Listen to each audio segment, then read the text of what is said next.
입이 마른다면 구강건조증 대처법. 지금 이 순간 여러분의 입안을 혀로 한번 핥아보세요.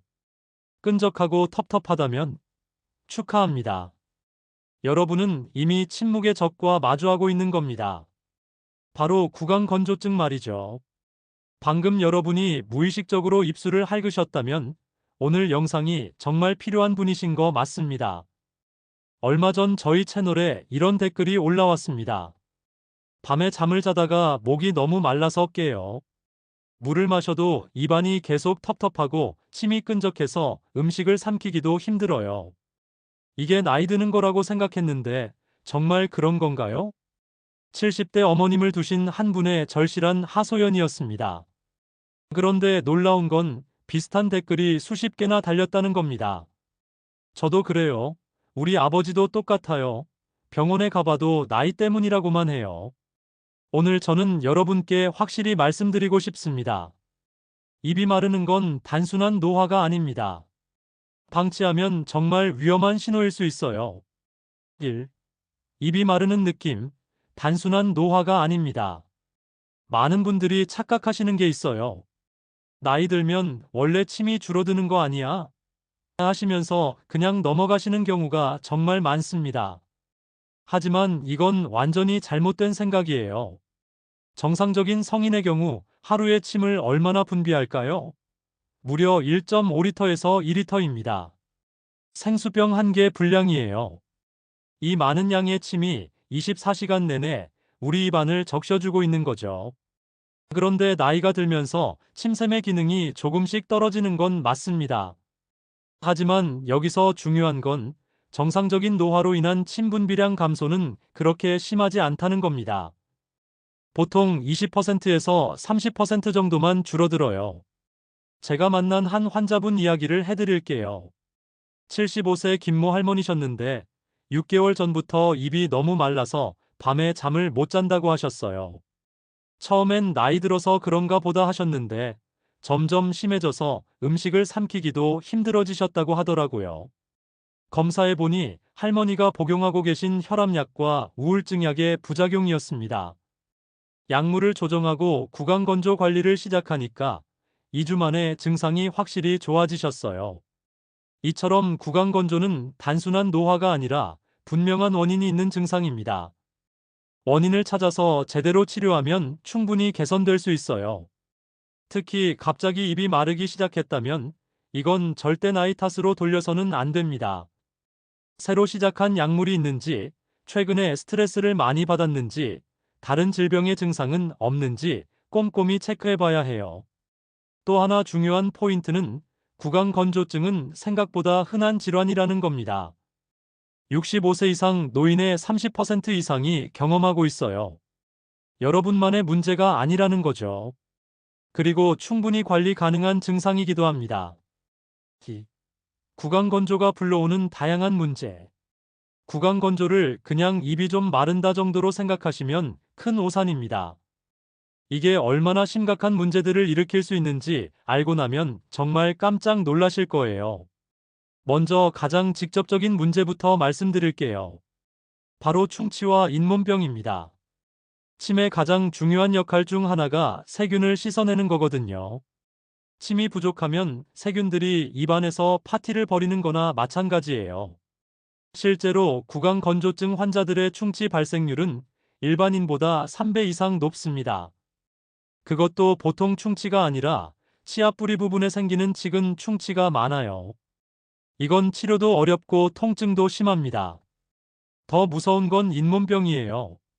침이 부족하면 잇몸에 염증이 생기기 쉽고 이게 진행되면 치주염으로 발전해서 결국 치아를 잃게 됩니다.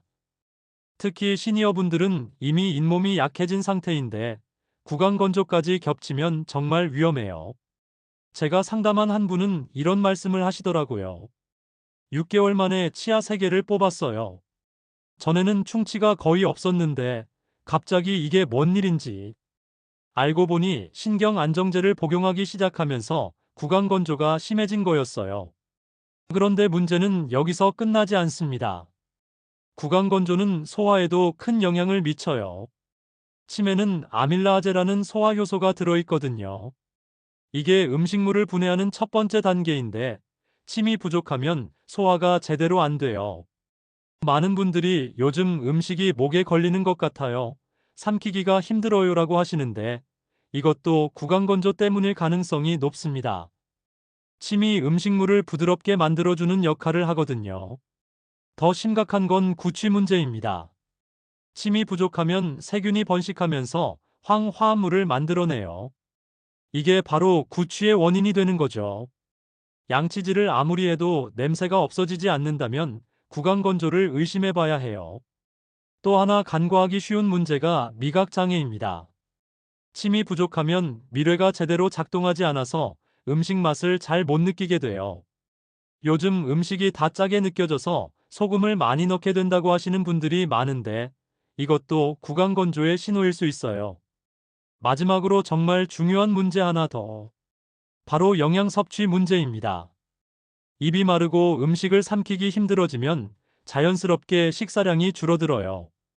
특히 시니어분들은 이로 인해 영양실조나 탈수 위험이 커집니다. 3. 약물 복용과 구강 건조의 관계. 지금부터 정말 중요한 이야기를 해드릴게요.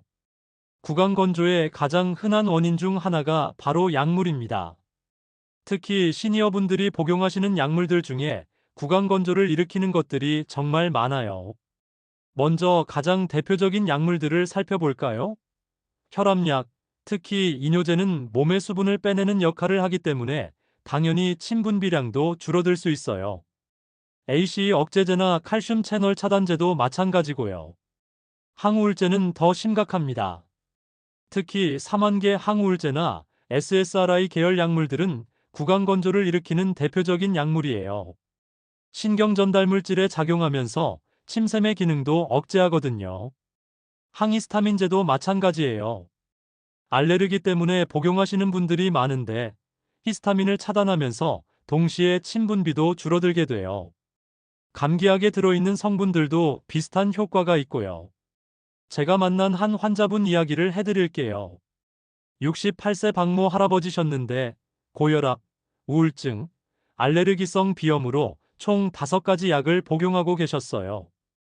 6개월 전부터 입이 너무 말라서 밤에 물을 하루에 서너 번씩 마셔야 했다고 하더라고요. 검사해보니 5가지 약 모두가 구강건조를 일으킬 수 있는 약물이었습니다. 의사와 상의해서 일부 약물을 다른 성분으로 바꾸고 복용 시간을 조정했더니 2주 만에 증상이 50% 이상 개선됐어요. 중요한 건 약을 임의로 끊으면 안 된다는 겁니다. 구강건조가 심하다고 해서 혈압약이나 심장약을 갑자기 중단하면 생명에 위험할 수 있어요. 반드시 의사와 상의해서 대체 약물이 있는지, 용량 조절이 가능한지 확인해야 합니다. 또 알아두셔야 할 건 약물로 인한 구강건조는 대부분 가역적이라는 겁니다.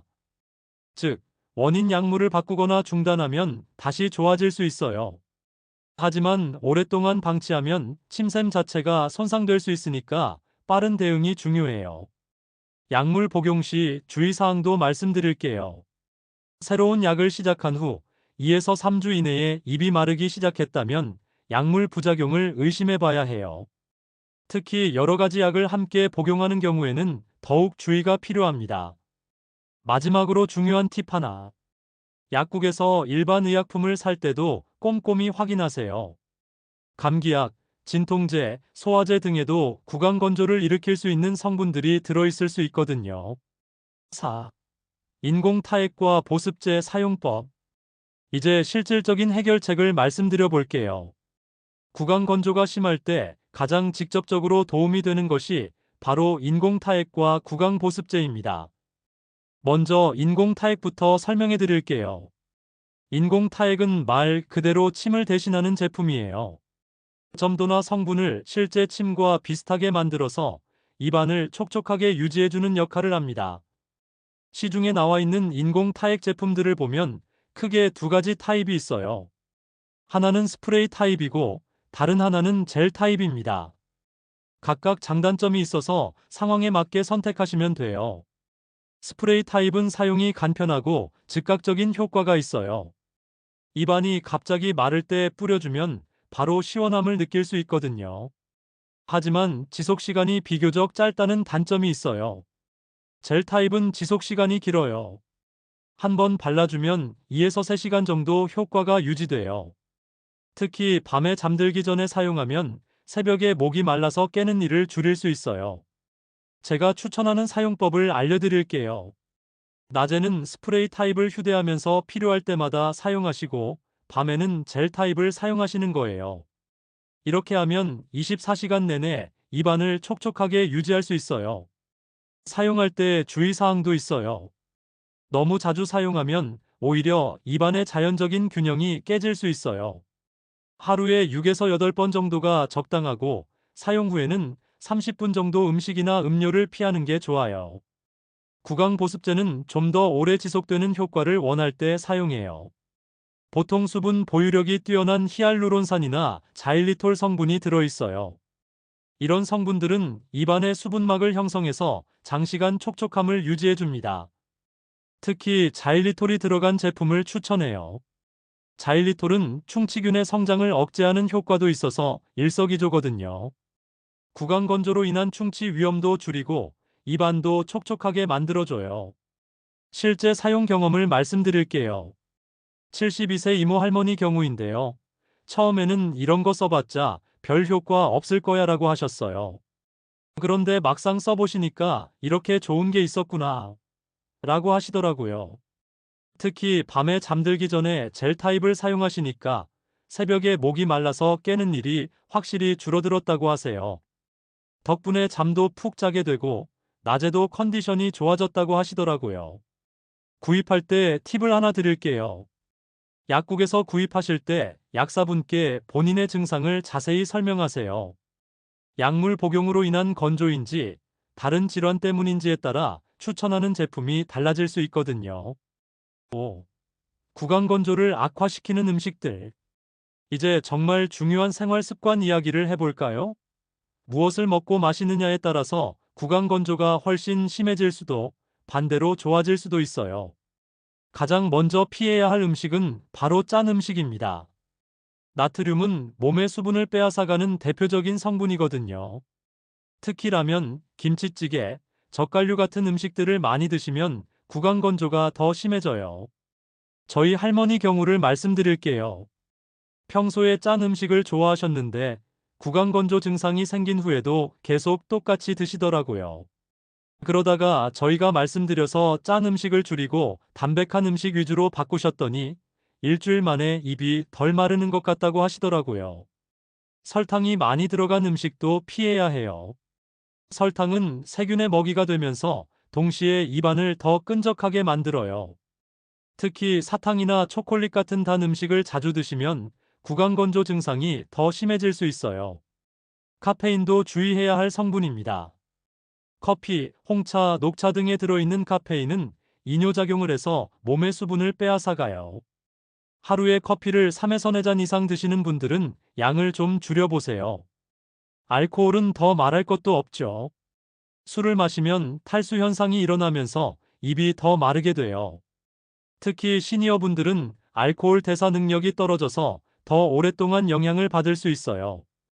매운 음식도 조심해야 해요. 고추, 마늘, 양파 같은 자극적인 음식들은 일시적으로 침 분비를 증가시키기도 하지만 장기적으로는 입 안점막을 자극해서 건조함을 더 심하게 만들 수 있거든요. 그럼 어떤 음식들이 도움이 될까요? 먼저 수분이 많은 과일들이 좋아요. 수박, 참외, 배, 포도 같은 과일들은 자연스럽게 수분을 보충해주면서 비타민도 함께 섭취할 수 있어요.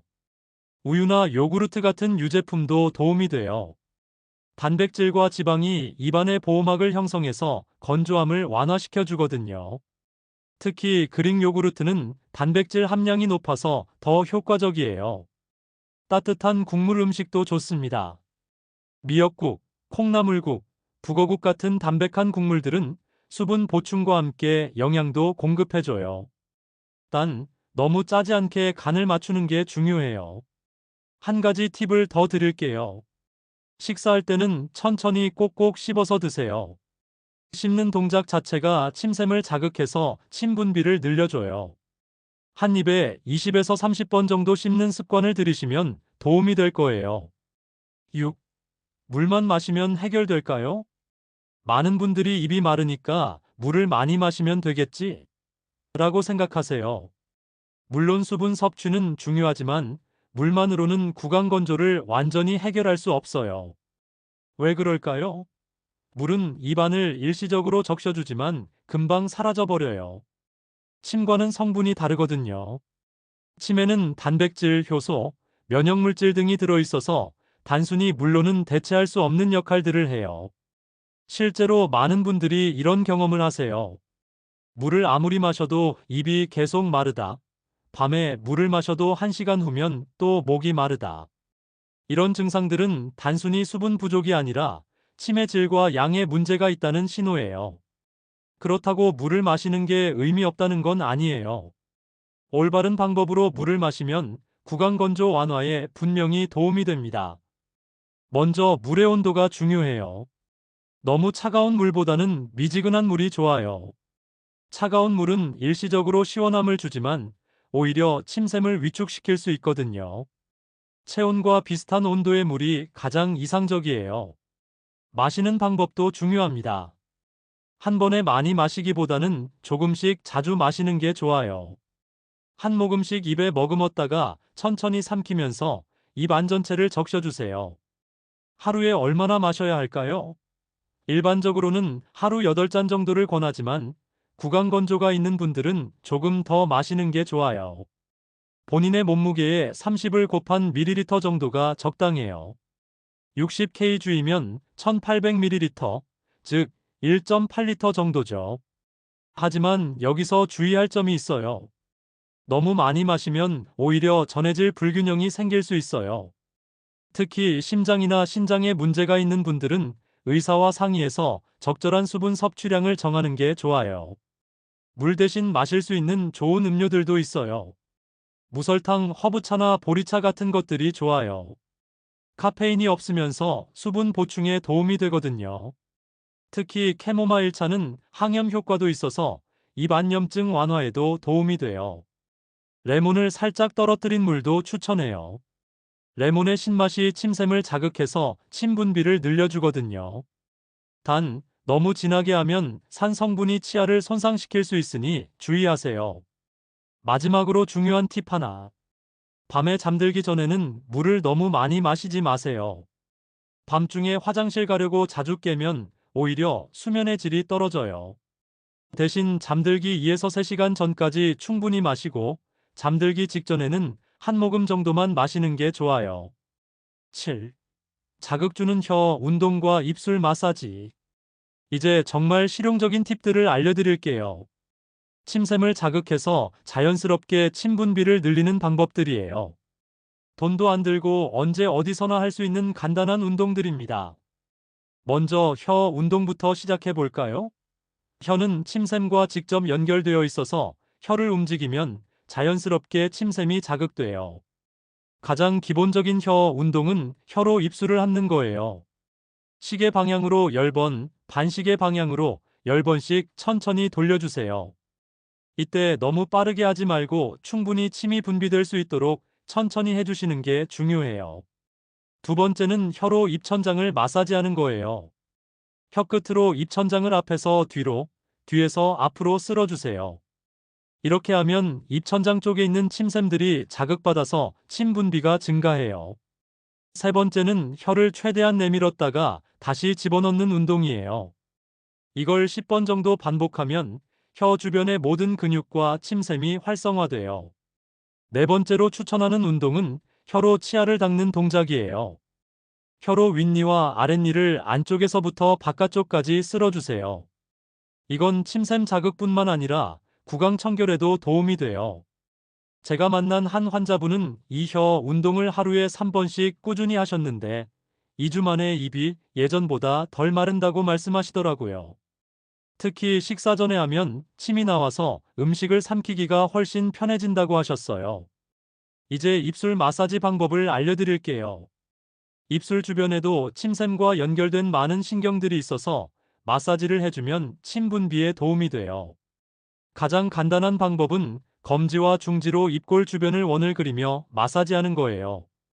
양쪽 입골에서 시작해서 입술 위아래로 천천히 움직여주세요. 한 번에 2에서 3분 정도면 충분해요. 귀 밑부분 마사지도 중요해요. 귀 바로 아래쪽에 큰 침샘인 이하선이 있거든요. 여기를 부드럽게 원을 그리며 마사지해주면 침 분비가 현저히 늘어나요. 턱 아래쪽 마사지도 해보세요. 턱뼈 안쪽 부분을 엄지손가락으로 살살 눌러주면서 마사지하면 턱 밑샘과 설화선이 자극돼요. 이때 너무 세게 누르지 말고 기분 좋을 정도로만 해주세요. 마사지할 때 중요한 포인트는 일정한 리듬을 유지하는 거예요. 너무 빠르게 하면 효과가 없고 너무 느리면 지루해져요. 심장 박동 정도의 속도로 하시면 적당해요. 언제 하는 게 가장 효과적일까요?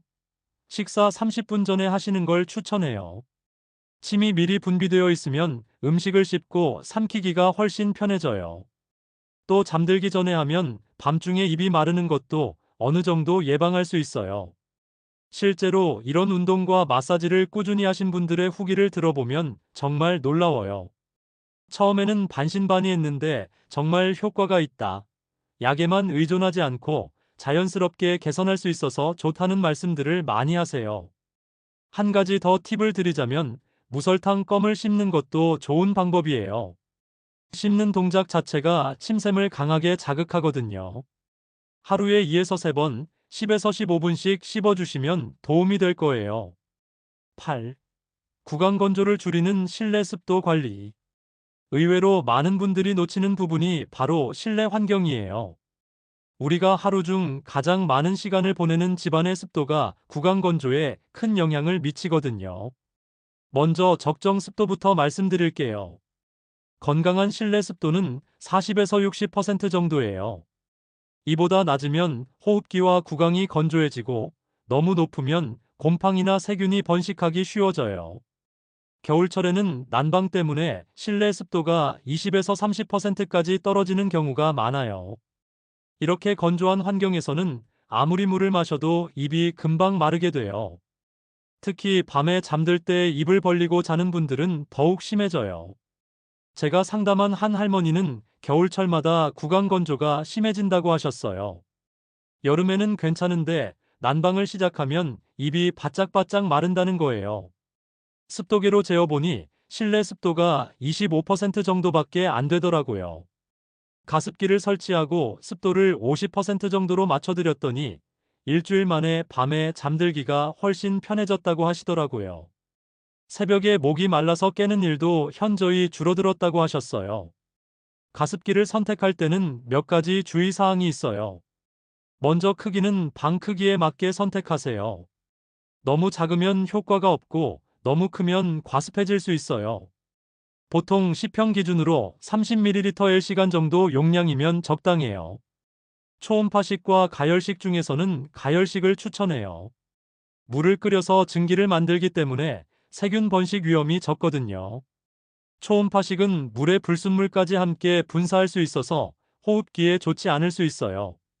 가습기 없이도 습도를 높이는 방법들이 있어요. 가장 간단한 방법은 젖은 수건을 걸어두는 거예요. 세탁물을 실내에서 말리는 것도 자연가습 효과가 있고요. 화분을 키우는 것도 좋은 방법이에요. 식물이 증산작용을 하면서 자연스럽게 습도를 높여줘요. 특히 관엽식물들이 효과가 좋아요.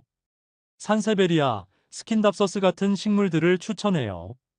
물그릇을 곳곳에 놓아두는 것도 도움이 돼요.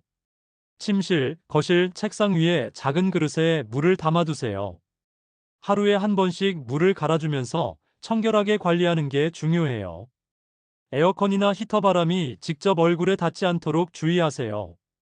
찬바람이든 더운 바람이든 직접 맞으면 입과 코가 더 빨리 건조해져요.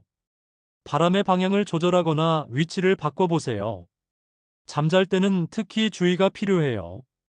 입으로 숨을 쉬는 습관이 있다면 코막힘 원인을 찾아서 해결하는 게 우선이에요. 그리고 베개 옆에 작은 가습기를 놓거나 젖은 수건을 걸어두는 것도 도움이 돼요. 한 가지 더 중요한 팁을 드릴게요. 습도계를 하나 장만하세요. 눈으로 봐서는 습도를 정확히 알 수 없거든요. 디지털 습도계는 10,000원 정도면 살 수 있어요. 매일 체크해서 적정 습도를 유지하는 습관을 들이세요. 9. 증상이 지속되면 반드시 병원 방문. 지금까지 여러 가지 관리 방법들을 말씀드렸는데 가장 중요한 건 언제 병원에 가야 하는지 아는 거예요. 구강 건조를 단순히 참고 넘어가면 안 되는 경우들이 있거든요. 먼저 즉시 병원에 가야 하는 증상들을 말씀드릴게요. 음식을 삼키기 어려울 정도로 입이 마르거나 혀에 갈라짐이나 상처가 생겼다면 지체하지 말고 병원에 가세요. 또 구강 건조와 함께 발열, 관절통, 안구 건조 등이 함께 나타난다면 쇼그렌 증후군 같은 자가 면역 질환을 의심해 봐야 해요. 이런 증상들은 조기 진단과 치료가 정말 중요해요. 갑자기 구강 건조가 시작되었거나 빠르게 악화되는 경우도 마찬가지예요. 특히 새로운 약물을 복용하기 시작한 후나 다른 질병 진단을 받은 후라면 더욱 주의해야 해요. 어떤 과에 가야 할지 고민되시죠? 1차적으로는 치과나 구강내과를 추천해요. 구강 전문의가 입 안 상태를 정확히 진단할 수 있거든요. 필요하면 다른 과로 연결해 주기도 하고요. 만약 약물 부작용이 의심된다면 해당 약물을 처방한 의사에게 먼저 상담받아 보세요. 내과, 정신건강의학과, 신경과 등 어느 과든 상관없어요. 약물 조정이나 대체 약물에 대해 논의할 수 있거든요. 병원에 갈 때는 준비해야 할 것들이 있어요. 먼저 현재 복용 중인 모든 약물 리스트를 준비하세요. 처방약뿐만 아니라 일반 의약품, 건강식품까지 모두 포함해야 해요. 증상 일기를 써보시는 것도 좋아요. 언제부터 시작됐는지, 어떤 상황에서 더 심해지는지, 하루 중 언제가 가장 힘든지 등을 기록해 두세요. 의사가 진단하는데 큰 도움이 돼요. 병원에서는 어떤 검사들을 할까요?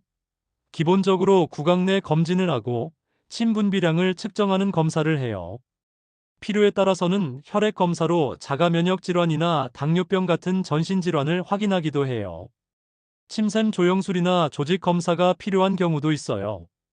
이건 좀 더 전문적인 검사들인데 침샘 자체에 문제가 있는지 확인하는 거예요. 겁먹지 마세요. 대부분 간단하고 안전한 검사들이에요. 치료 방법은 원인에 따라 달라져요. 약물이 원인이라면 대체 약물로 바꾸거나 용량을 조절해요.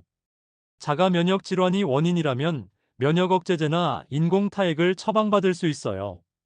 중요한 건 의사와 솔직하게 소통하는 거예요. 증상이 일상생활에 얼마나 지장을 주는지, 어떤 것들을 시도해 봤는지 자세히 말씀하세요. 부끄러워하지 마시고요. 또 치료 효과가 바로 나타나지 않더라도 포기하지 마세요.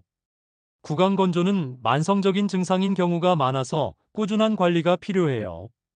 의사와 함께 장기적인 계획을 세우는 게 중요해요. 마지막으로 정기적인 치과 검진도 잊지 마세요. 구강 건조가 있으면 충치나 잇몸병 위험이 높아지거든요. 3에서 4개월에 한 번씩은 치과에 가서 검진 받으시는 걸 추천해요. 여기까지 구강 건조증에 대한 모든 것을 말씀드렸습니다. 정말 긴 여정이었는데 끝까지 함께 해주셔서 감사해요. 마지막으로 가장 중요한 메시지를 전하고 싶어요. 구강 건조는 단순히 참고 넘어갈 문제가 아니라는 거예요. 적극적으로 관리하고 치료해야 하는 증상입니다. 오늘 말씀드린 방법들을 하나씩 실천해 보세요. 인공 타액 사용하기, 혀 운동과 마사지하기, 실내 습도 관리하기, 올바른 수분 섭취하기. 작은 변화들이 모여서 큰 개선을 만들어낼 거예요.